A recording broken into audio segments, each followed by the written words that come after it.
Whoever feeling hot, that air got a heat sensor. Bow, bow, bow, bow. What's up, guys? How we doing? We back today with another trade recap. I actually just graduated college. I did it, guys. I did it. I graduated.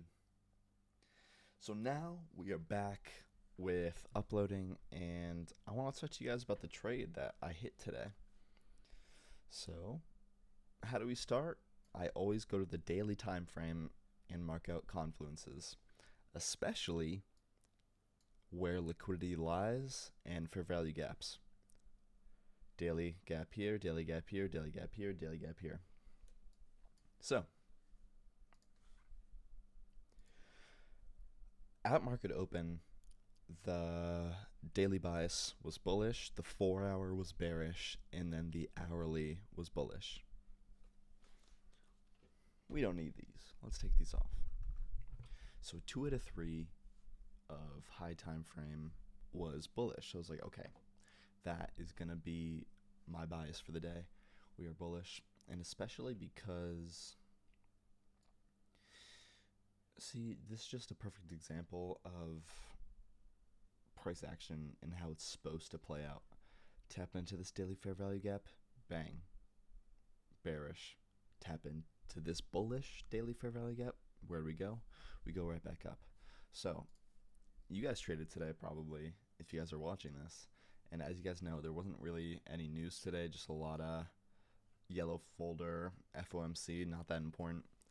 But if you guys did trade, you can see it was all bullish price action. So because it was all bullish price action and there wasn't much retracements, I couldn't find a trade until around 10 o'clock. But because of the fact that we didn't hit Asian highs right here and we haven't entered this daily gap yet, I was like, okay, I think we're still bullish, and I'm very confident that we are going to come hit these highs. So my trade for the day was on NQ, and we have a bullish SMT right here on the 5-minute. We have a lower low. Oh, hello. And then on, and on ES, we had a higher low. So bullish SMT, you guys know, because I've taught you guys this. And not only do we have an SMT, but we also have this 5-minute fair value gap right here that we respected. And then what do? We got 2 confluences. Got to get one more. So we go down to the 1 minute to find a break of structure. Structure broke right here. And I entered for a 2.6 RR. I started a 150K funded because I blew my 50K after taking 2 payouts. One for 1960 and another one for 1500. So because of the drawdown rule of only being able to lose $1,000 a day, I just thought it was a trap trading on micros, only risking $200, and then each payout just decreases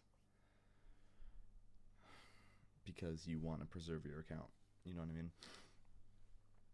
So I'm trading a 150K account so I can trade minis and be able to go and draw down without automatically being liquidated without even price hitting my stop, because that was the problem.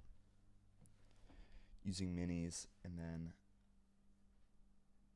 being like halfway down to my stop and then being auto exited out of my position. So to help with payouts and drawdown, that is why I moved to a 150 account. I've never tried it before, so it should be fun. So yeah, this trade was around 5,200. I used NQ 3 contracts. If 2 areas of liquidity are very close to each other, I usually assume both of them are going to get hit. So I usually tap into the higher one and put my TP at the higher one, because I could have just targeted here Asian highs, But because the daily gap was so close and we were so bullish right at market open to make this a better trade, and I have the confidence to put my take profit at the start of this bearish daily gap. So that's what we did, and it worked out. Let's go on to the 1 minute so you guys can see the trade a little better. I know some people went bearish today, but a lot of people went bullish today because follow the trend. Trend is friend, you know what I'm saying? This trade lasted 15 minutes. Damn, 15 minutes. And 5K. Bang! We were back. I'm home, finally home from New York. And it's time to get some more payouts and time to make some more content. All right. Bow, bow, bow, bow. Bow, bow, bow. Bow, bow, bow, bow.